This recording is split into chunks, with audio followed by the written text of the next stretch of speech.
back up in this bitch with 10 Liters Fitness, and today we're talking about how to preserve muscle while dieting. Okay, so I'm going to talk about diet and training today, so to get into this, to start with the training side of things. Okay, so the best way I like to think of this is to test your muscles enough that they have reason to exist, but don't overdo it to the point that you break them down beyond repair. Okay, and for this I usually advocate a strength training approach. That's what I usually see working quite well for people, rather than the high volume, lengthy workout. Because I feel that's a lot better suited to when you're bulking, because you're breaking your muscle down, super far to the point that to really stimulate growth, because you've got enough calories then to support that kind of a longer workout and that kind of recovery. On a cut, you're not really getting the calories to do that. So if you're careful, you can break your muscles down beyond repair, like I say, and obviously that's going to make you lose your gains.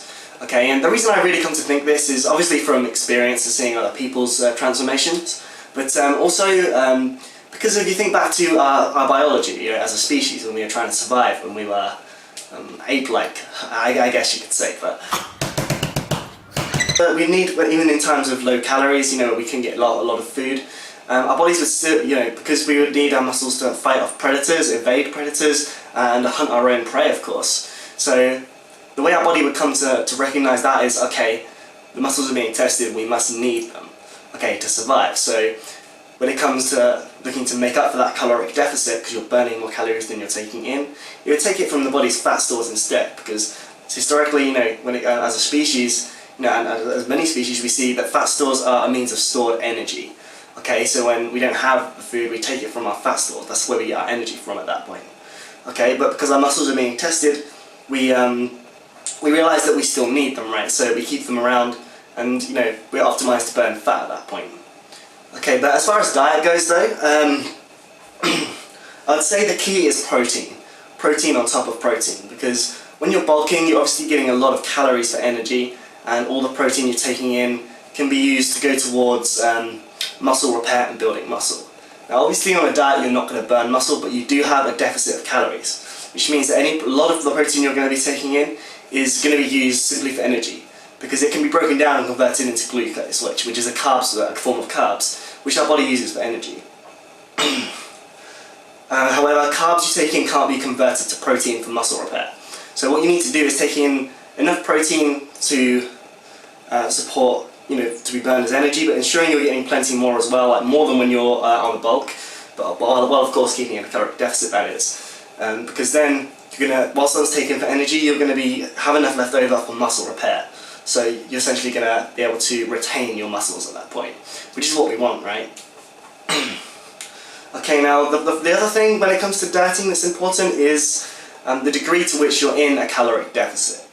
Okay, so how many calories less than your maintenance you're eating, or or the more you're burning from your cardio or your additional activity level. Okay, so I would say that don't jump to something like a 700 calorie deficit. Okay, don't starve yourself, because at that point your body's just going to be, holy fucking shit, I need energy. It's going to go crazily grabbing at any tissues it can get from your body, and that's going to be muscle or fat. It's anyone's call at that point. It's going to be most likely going to be a bit of both.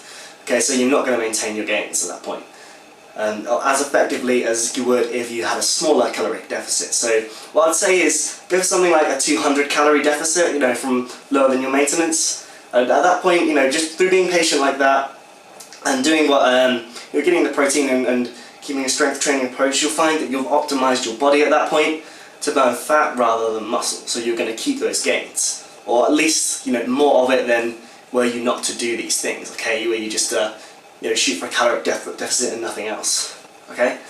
So yeah, so be patient with it. That's all I can say. Burn a couple pounds a week just to get a small caloric deficit. When you plateau, get a little bit more of a caloric deficit.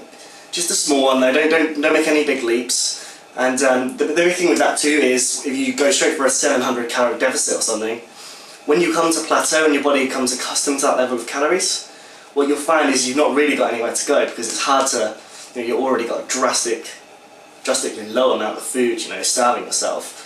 Whereas if you drop it a bit, you plateau, you can drop it a bit more, plateau. What you'll actually find is it becomes easier to lose the weight, you can lose it at higher calorie levels. Okay, so anyway guys, that's pretty much all I have to say on that today. Trying to keep it quick, informative, to the point. I hope you found that helpful, found it interesting. I've been Jack, 10 Leaders Fitness. Thanks for watching.